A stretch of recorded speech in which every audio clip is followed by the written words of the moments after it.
حضرت عمر ابن عاص رضی اللہ تعالیٰ عنہ، یہ عربی میں جب عمر لفظ لکھا جاتا ہے نا تو یہ واو کے ساتھ لکھا جاتا ہے۔ عمر جس طرح لکھا جاتا ہے اسی طرح عمر بھی لکھا جاتا ہے، لیکن عربی اس میں فرق کرتے ہیں، اس کو لکھتے ہیں عمرو۔ وہ اردو میں لوگ پڑھ رہے ہوتے ہیں نا عمرو، یہ عمرو عیار کی کہانیاں، وہ لفظ بھی ڈیوائس بیسیکلی حضرت عمر بن عاص سے ہوا ہے، کیونکہ برین ان کا بہت تھا۔ اچھا، لیکن وہ لفظ ہی غلط ہے، لفظ عمرو تو کوئی لفظ ہی نہیں ہے، لفظ ہے امر۔ لکھا ہوتا ہے عمرو لیکن اس کا مطلب واو جو ہے وہ سائلنٹ ہوتا ہے، اور واو کا مطلب یہ ہے کہ آپ نے اسے پیش کی بجائے زبر سے پڑھنا ہے، عمر کی بجائے پڑھنا ہے امر۔ تو حضرت عمر بن عاص رضی اللہ تعالیٰ عنہ، یہ آپ سمجھ لیں کہ قریش مکہ مشرکین عرب کے تھنک ٹینکس میں سے تھے۔ گفتگو کرنے کا بھی ان کو فن آتا تھا، اور معاملہ فہمی اور چیزوں کو ہینڈل کرنا یہ ان پہ ختم تھا، اور ینگ ایج کے اندر۔ اس کا اندازہ آپ اس بات سے لگائیں کہ جب مسلمان ہجرت کر کے نجاشی کے پاس چلے گئے تو مشرکین عرب نے اپنا سفیر بنا کر جس شخص کو بھیجا کہ وہاں پہ جا کے ایک عیسائی بادشاہ سے مقدمہ لڑ سکے اور نعوذ باللہ مسلمانوں کو وہاں سے دوبارہ ملک بدر کروایا جائے، تو جس شخصیت کا انتخاب کیا وہ عمر بن عاص تھے۔ اس وقت ظاہر وہ مسلمان نہیں ہوئے تھے۔ بہرحال وہاں پہ پھر قرآن کی طاقت کام آئی۔ حضرت علی کے جو بھائی تھے جعفر بن ابی طالب، انہوں نے سورہ مریم کی جب تلاوت کی نجاشی کے دربار میں، بسم اللہ الرحمن الرحیم، یا زکریا انا نبشرک بغلام اسمه یحیی لم نجعل له من قبل سمیا قال ربي أنى يكون لي غلام وكانت امرأتي عاقرا وقد بلغت من الكبر عتيا قال كذلك قال ربك هو علي هين۔ تو پھر اللہ تعالیٰ کی گفتگو کے سامنے بڑے سے بڑا بھی کوئی سفیر ہو، اس کی زبان کا اثر تو پھر ختم ہو جاتا ہے۔ تو نجاشی کی حالانکہ عمر بن عاص سے بڑی پرسنل دوستی بھی تھی، یہ بڑے ان سے تحفے بھی ان کے لیے لے کے گئے، وہ تحفے بھی اس نے واپس کر دیے۔ وقد خلقتك من قبل ولم تك شيئا قال رب اجعل لي آية قال آيتك ألا تكلم الناس 3 ليال سويا فخرج على قومه من المحراب فأوحى إليهم أن سبحوا بكرة وعشيا يا يحيى خذ الكتاب بقوة وآتيناه الحكم صبيا وحنانا من لدنا وزكاة وكان تقيا وبرا بوالديه ولم يكن جبارا عصيا وسلام عليه يوم ولد ويوم يموت ويوم يبعث حيا۔ اس نے کہا بھائی لے جاؤ، تم سونے کے اگینسٹ بھی ان کو تولو نا تو میں تب بھی تمہیں یہ واپس نہیں کروں گا، ٹھیک ہے۔ پھر زمین سے اس نے تنکا اٹھا کے کہا کہ یہ جو سورہ مریم میں حضرت عیسیٰ کا سٹیٹس آیا نا کہ وہ اللہ کے بندے تھے، والله ما عدا عيسى ابن مريم ما قلت هذا العقد۔ اللہ کی قسم عیسیٰ ابن مریم ایک تنکے کے برابر بھی اس سے زیادہ ان کا مرتبہ نہیں تھا جتنا تم نے بیان کیا ہے، یعنی اس میں ہم غلو نہیں کر سکتے کہ انہیں ڈیوینٹی میں کلیم کر دیں۔ یہ سمجھدار لوگ تھے، یہ وہاں سے مایوس ہوئے۔ اسی دوران صلح حدیبیہ بھی ہو چکی تھی، مسلمانوں کی پاور تسلیم ہو چکی تھی۔ تو حضرت خالد ابن ولید اور عمر بن عاص یہ دونوں بڑے جگری یار تھے۔ ایک بڑا بہترین پلانر تھا اور دوسرا بہت بڑا جنگجو تھا۔ تو صلح حدیبیہ کے بعد نا ان لوگوں کو اندازہ ہو گیا کہ اب اسلام کا گراف اوپر ہی جا رہا ہے، شرح صدر بھی ہو گیا۔ خالد ابن ولید کا ایک بھائی تھا ولید ابن ولید، وہ مسلمان پہلے ہی ہو چکا ہوا تھا۔ تو وہ بھی کچھ اثر تھا خالد بن ولید کے اوپر کہ وہ اتنا بزدل تھا، اور مسلمان ہونے کے بعد اتنا وہ طاقتور ہو گیا کہ اس نے مشرکین عرب کے قافلے لوٹنا شروع کر دیے۔ تو وہ اپنے دوستوں میں فخر کرتے تھے، حالانکہ ہے دشمن تھے لیکن کہتے تھے یار بہادر تھے، پھر نکلے نا میرا بھرا۔ یہ سارا کچھ نا عمر سیریز کے اندر انہوں نے فلمایا ہوا ہے۔ يضحكك ما حقه أن يبكيك؟ الوليد أخي الوليد ما علمت له عزما قبل اليوم. أجل والله إني لأنكر عمله وأفخر به. كيف يجتمعان؟ يجتمعان. تو حضرت عمر بن عاص جو ہیں وہ سمجھدار آدمی تھے، انہوں نے سمجھ لیا خالد بن ولید سے ملاقات ہوئی اور بائی چانس وہ حبشہ سے آ کے مدینہ شریف جا رہے تھے اسلام قبول کرنے، اور یہ مکے سے مدینہ جا رہے تھے. خالد إنك والله عمرو. راستے میں ملاقات ہو رہی اور دونوں ایک دوسرے کو بتانے کے لیے تیار نہیں ہو رہے کس لیے جا رہے ہیں. لیکن پھر جب گپ شپ ہوئی تو اندازہ ہوا، تو حضرت خالد نے کہا کہ بھئی مجھے لگتا ہے کہ یہ اللہ کے پیغمبر ہیں، اللہ کی ایک غیبی تائید ہے ان کے ساتھ. أجب أنت، ما أخرجك؟ يا أبا عبد الله والله لقد استقام المنسم وإن الرجل لنبي أذهب إليه فأسلم. وذلك الذي أخدمني. تو عمر بن عاص کہتے ہیں کہ مجھے بھی لگتا ہے ایسے. تو پھر کیا ارادہ ہے؟ تو کہتے ہیں ہم ان کی بیعت کر لیتے ہیں، اسلام قبول کر لیں. تو پھر انہوں نے اسلام قبول کیا. پھر نبی علیہ السلام نے ان کے ساتھ بڑی شفقت بھی فرمائی. کئی ایک چھوٹی مہمات کے اوپر بخاری مسلم میں آتا ہے کہ عمر بن عاص کو آپ نے کسی ایک خاص لشکر کا امیر بھی بنا کے بھیجا. اور پھر سیدنا عمر کے دور میں جنگ یرموک کے اندر بھی یہ جو بڑے بڑے چند کمانڈر جو تھے حضرت ابو عبیدہ ابن جرح کے ساتھ، ان میں عمر بن عاص بھی شامل تھے. جنگ یرموک انہوں نے لڑی ہوئی ہے، رومن امپائر کے خلاف جو فیصلہ کن جنگ تھی. اس کے بعد پھر جب مصر کے فتح کرنے کی باری آئی تو مصر کے اوپر تو حضرت عمر بن عاص کو ہی بھیجا تھا حضرت عمر نے. تو یہ فاتح مصر بھی ہیں. سعد ابن ابی وقاص فاتح ایران ہیں اور یہ ہے فاتح مصر. اور جنگ یرموک میں بھی ابو عبیدہ ابن جرح کے ساتھ یہ رہے ہیں رضی اللہ عنہم اجمعین وعلیہم السلام اجمعین.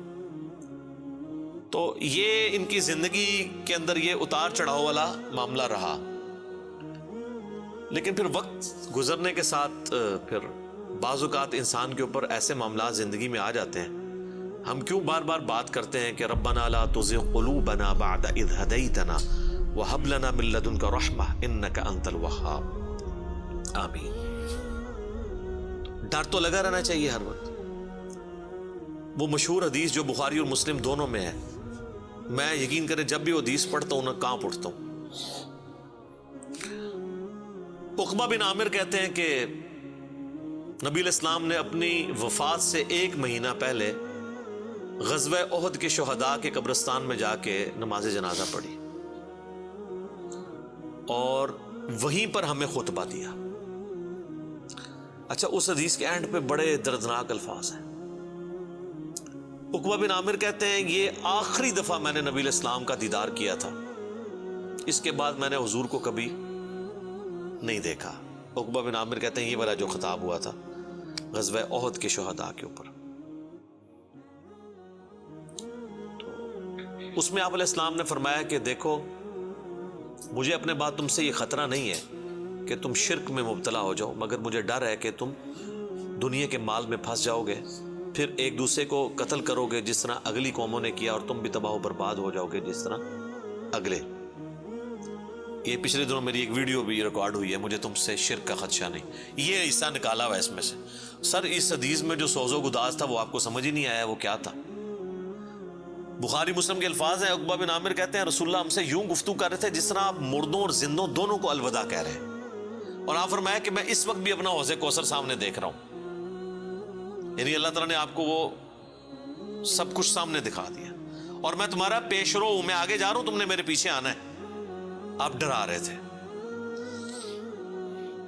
تو اور وہی ہوا کہ نبی علیہ السلام کی وفات کے بعد پھر دنیا کی محبت کے غلبے کی وجہ سے بنو امیہ نے جو کام کیے، اور پھر جنگ جمل صفین اور نہروان، یہ ایک دردناک چیز ہے. یوٹیوب پہ میری کئی ایک ویڈیوز اس کے اوپر ریکارڈنگ ہے.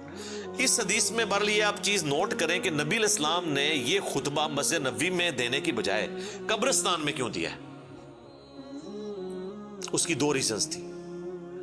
اس لیے کہ وہ قبرستان تھا غزوہ احد کے میدان میں، جہاں پر ایک واضح فتح مال غنیمت سمیٹنے کی وجہ سے شکست میں بدل گئی تھی.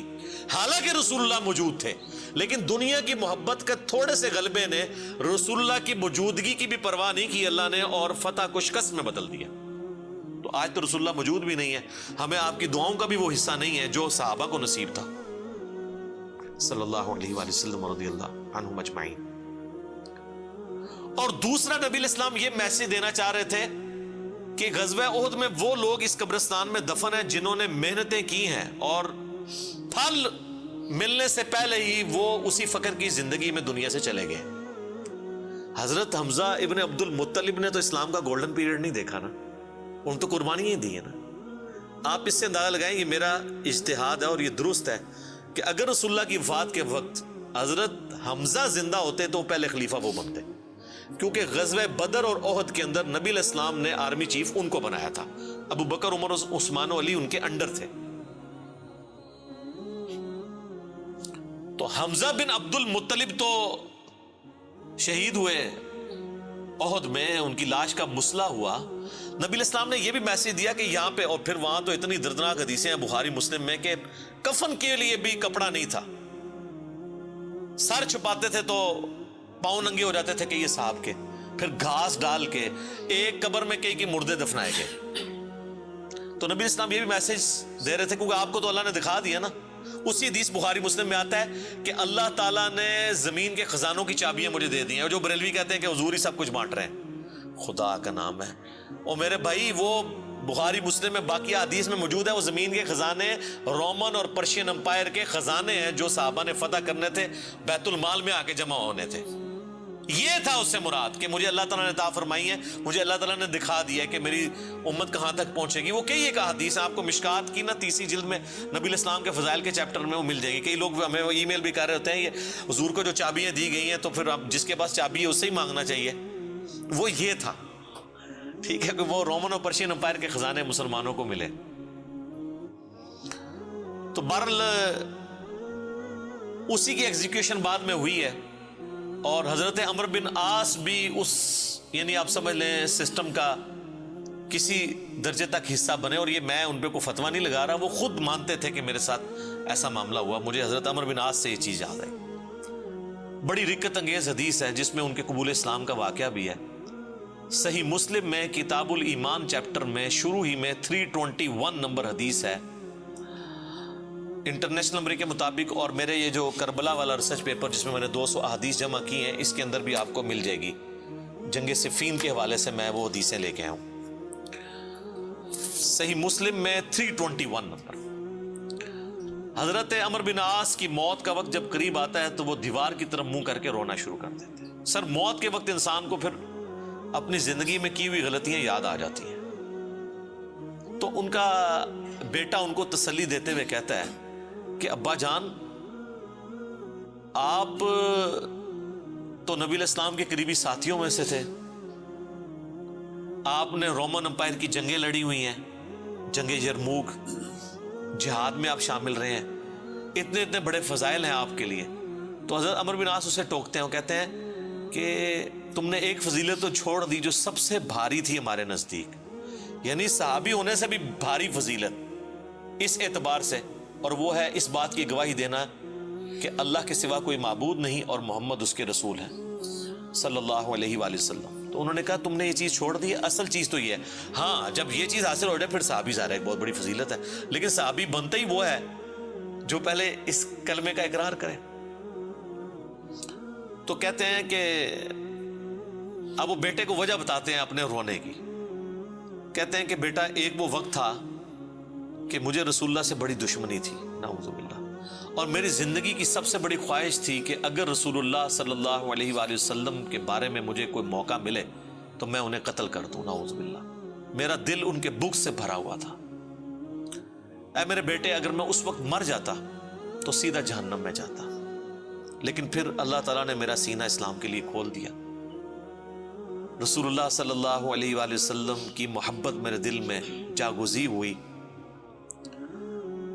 اور وہ کہتے ہیں پھر مجھے اس دنیا میں رسول اللہ سے بڑھ کر کوئی محبوب نہیں تھا صلی اللہ علیہ وسلم۔ اور کہتے ہیں میرے بیٹے پوری زندگی نبی علیہ السلام سے مجھے محبت اور عقیدت کا وہ لیول تھا کہ میں نے کبھی بھی آنکھ بھر کے حضور کے چہرے کی طرف نہیں دیکھا، اور اگر تم مجھ سے پوچھو نا کہ میں حضور کے چہرے کے خد و خال بیان کروں تو نہیں کر سکتا. میں نے زندگی میں حضور کی ادب کی وجہ سے کبھی آپ کے چہرے کو نگاہ بھر کے بھی نہیں دیکھا. اوئے ہوئے ہوئے. اور کہتے ہیں میرے بیٹے میں اس وقت مر جاتا تو سیدھا جنت میں ہی جاتا جب میں نے اسلام قبول کر لیا. اور پھر وہ ساتھ بتاتے ہیں, کہتے ہیں میں جب اسلام قبول کرنے کے لیے گیا تو نبی الاسلام نے اپنا دایاں ہاتھ آگے بڑھایا تو میں نے بھی آگے بڑھا کے پیچھے کھینچ لیا, اور میں نے کہا یا رسول اللہ پہلے مجھے گارنٹی دیں کہ میرے پچھلے سارے گناہ معاف ہوں جو میں نے اسلام کے خلاف کیے ہیں.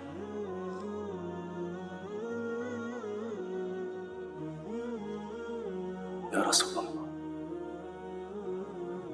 أشهد أن لا إله إلا الله وأنك رسول الله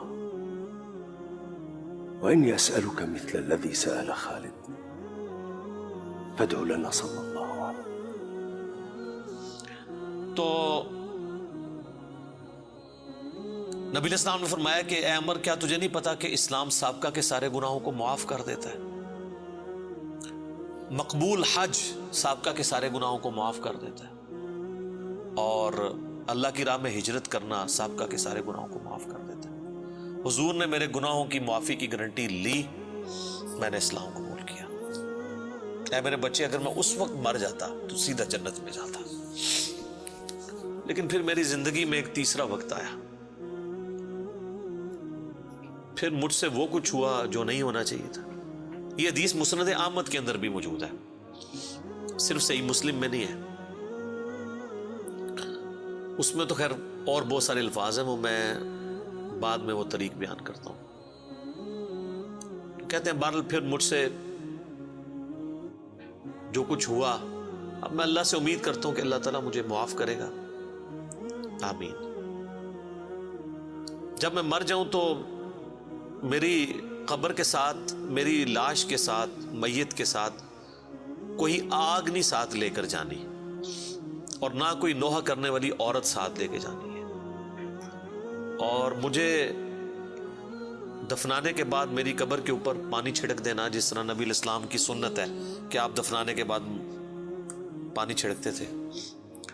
اور اس کے بعد میری قبر پہ اتنی دیر موجود رہنا جتنی دیر ایک اونٹ کو نہر کر کے اس کا گوشت تقسیم کیا جاتا ہے, یعنی کم از کم 2 گھنٹے تک, تاکہ میں اپنی قبر سے مانوس ہوں اور دیکھو میں اللہ کے بھیجے ہوئے فرشتوں کو پھر کیا جواب دیتا ہوں.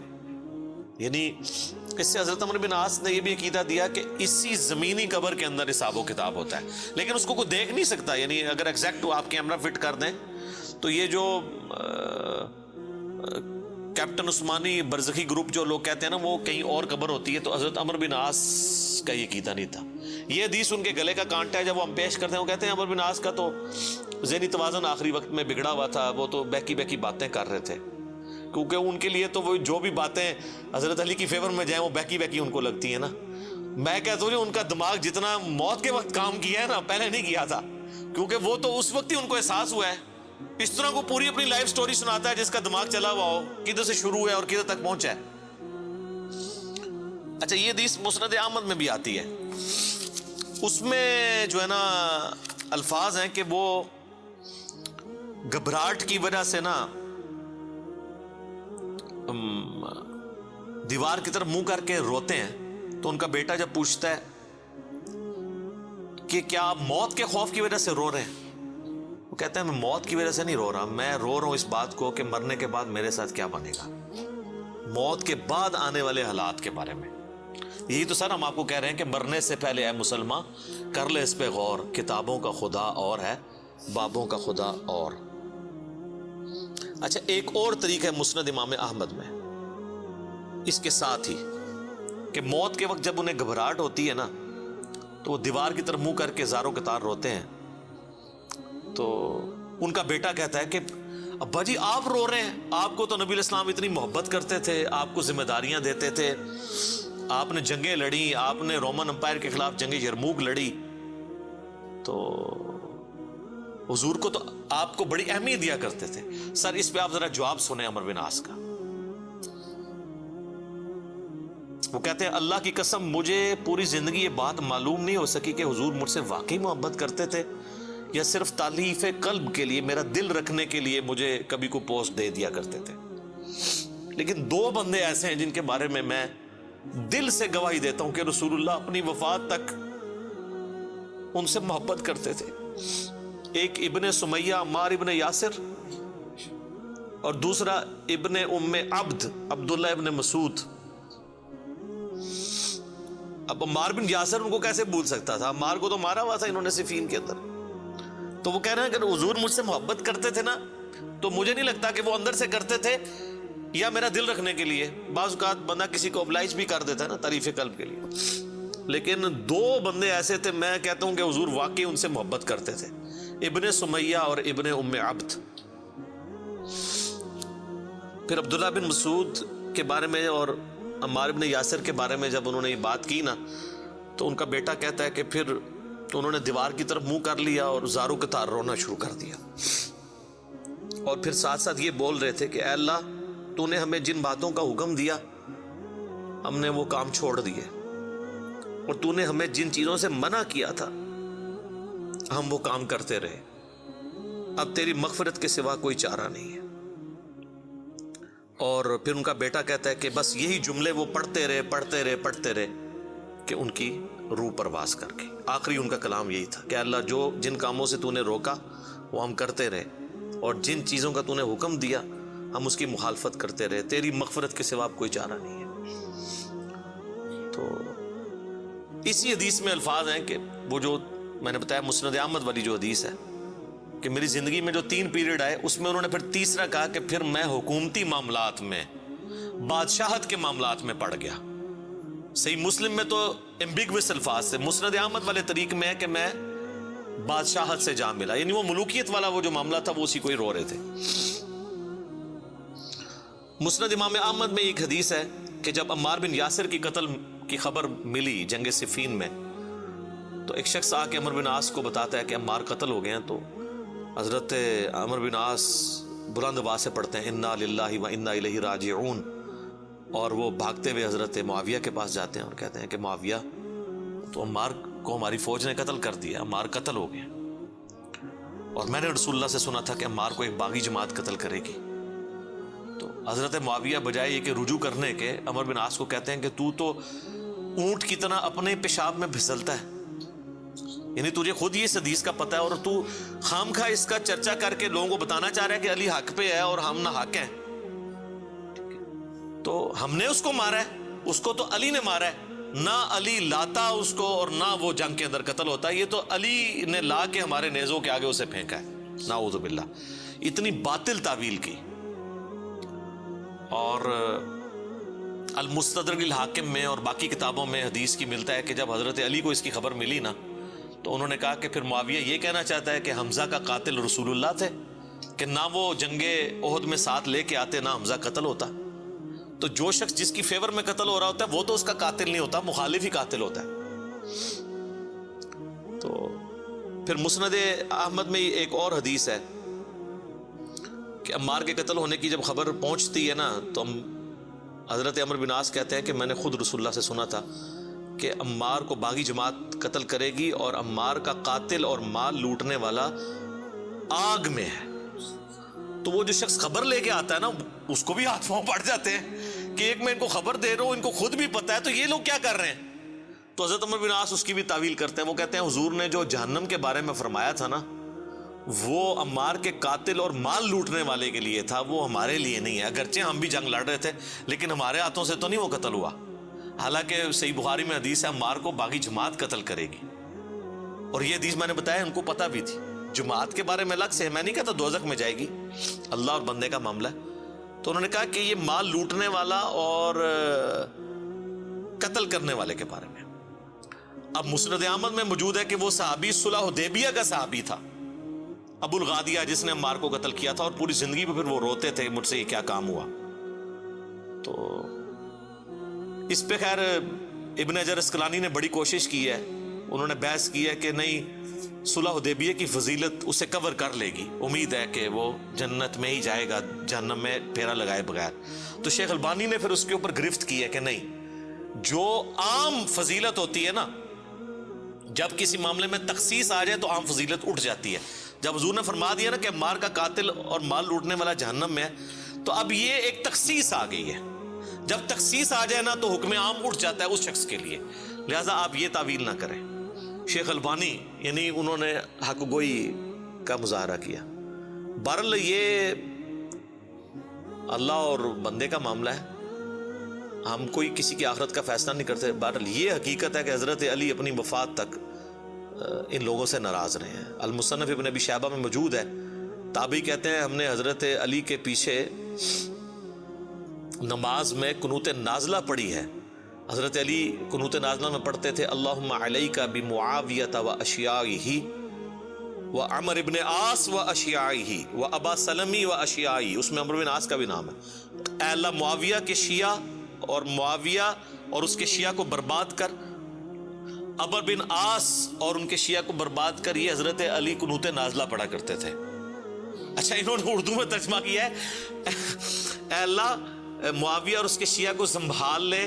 اب کیسا لفظ لفظ آتا ہے نبٹ لے. وہ آپ کہیں گے سنبھال مطلب ہے کہ انہوں نے سام، تو وہ تعویل کریں گے. تو میں نے اس لیے ترجمہ کیا تباہ و برباد کر، کیونکہ یہ علیکہ کے ساتھ جب بات کی جاتی ہے نا تو یہ آپ قنوت نازلہ پڑھ رہے ہوتے ہیں نا یہود و نصارہ کے اوپر بھی، تو اس میں بھی اللہم علیکہ یہ تو نہیں تھا ان کو سنبھال لے. سنبھال لیتے سانو ہی اللہ سانو سنبھال لینا تھے یار. تو وہ ترجمہ ایسا کرتے ہیں کہ وہ اس کو نا بدل دیتے ہیں. بہرحال آج کی ڈیٹ میں ہم تو یہی کہیں گے کہ حضرت عمر بن عاص رضی اللہ تعالیٰ عنہ کا موت کے وقت رونا اور اللہ کی طرف رجوع لانا، اللہ تعالیٰ ان کی غلطیوں کا کفارہ اس کو بنائے. باقی انشاءاللہ تعالیٰ ایک تو چیز ہے حضرت عمر بن عاص کے لیے مجھے مولا علی سے ایک گارنٹی مل گئی ہے. مصنف ابن ابی شیبہ میں موجود ہے کہ اہل صفین کے بارے میں جب مولا علی سے پوچھا گیا تو انہوں نے کہا کہ میں امید کرتا ہوں کہ میری طرف سے شہید ہونے والے تو جنتی ہیں ہی ہیں، میرے مخالفین بھی جنتی ہیں. پھر قیامت والے دن اللہ کی بارگاہ میں معاملہ میرے اور معاویہ کے درمیان طے ہوگا. تو میرے خیال ہے حضرت عمر بن عاص کو مولا علی نے پھر قنوت نازلہ کے بعد یہ فرما کے نکال دیا، اور آپ دیکھ لیں وہ روئے بھی بہت ہیں آخری وقت میں. میں ویسے جب بھی یہ حدیث پڑھتا ہوں پھر عمر بن عاص کے لیے میرا دل نرم ہو جاتا ہے کہ انہوں نے مرنے سے پہلے اللہ کی طرف رجوع لائے ہیں رضی اللہ تعالیٰ عنہ وعلیہ السلام. اذانیں شروع ہو جاتی ہیں، بقیہ کے سوالات انشاءاللہ اذان کے وقفے کے بعد انشاءاللہ.